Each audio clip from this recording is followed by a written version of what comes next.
Oh, time for boring racing again. Lesson from the brain, seeing the beauty through the.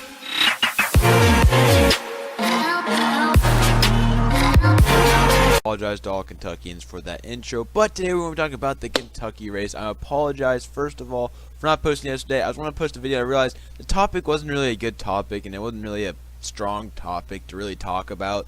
So I didn't really have anything else because I had already recorded it and was about to upload it, and I was like, it's too late.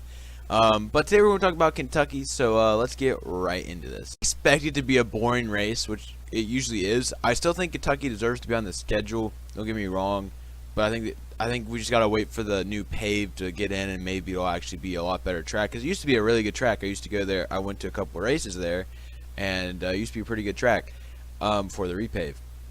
But the first thing I want to talk about is that how Chevy has never won a Cup Series race at this track.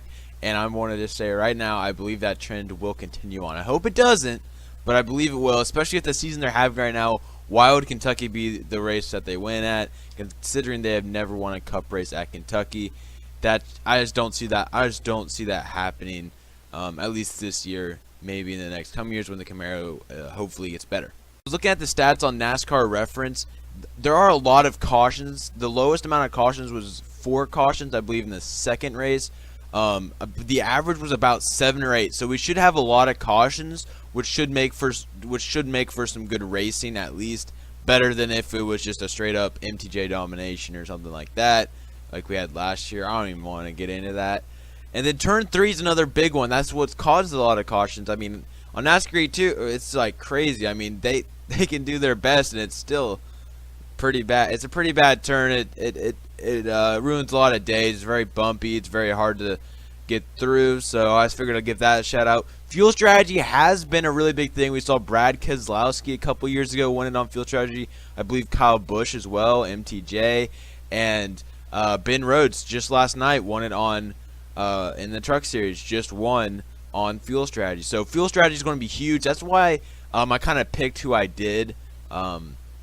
To win the race, because they've been pretty good strategy. You probably already know. And Big 3 is likely to dominate. It's a mile and a half. I know we've had a really good race at Chicagoland, but on the low key, with Defton, Eric Almirola really dominated that race, and then with like the Big 3 kind of coming in around, then once Almirola was out, it was really just a Big 3 and Kyle Larson dominated race. I think we'll see a Big 3 dominated race, but my sleeper pick this week is going to be Eric Almirola, as he has had a lot of momentum coming off Chicago, and I know he didn't have a great race at Daytona, but I mean a lot of drivers don't use their momentum from winning a race into a speedway. I mean, it gives I don't know. I mean, I don't know. I just have a feeling Eric Almirola might go out there and possibly win a stage, or just be really high in the finish and be that, because there always is like one car that competes with the Big 3, and I think Eric Almirola is going to be that car this week. But I have Kevin Harvick dominating the race, winning stage 1 and 2, and the race. So the only reason I say this is that he has been big on strategy this year. But MTJ, do not hold MTJ back. Do not let me. If MTJ wins, I will not be surprised, because Cole Pern probably has been the best strategy crew chief this season so far. So I was really on the fence, but I'm going to have to go with Harvick here.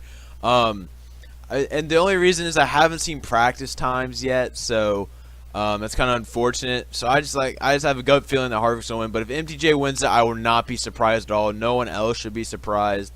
And yeah, these are going to kind of be shorter because I don't have to talk about what actually happened. I'm just talking about what I expect to happen, and it could go either way. So I think we might see. I think Larson is another possible one that could.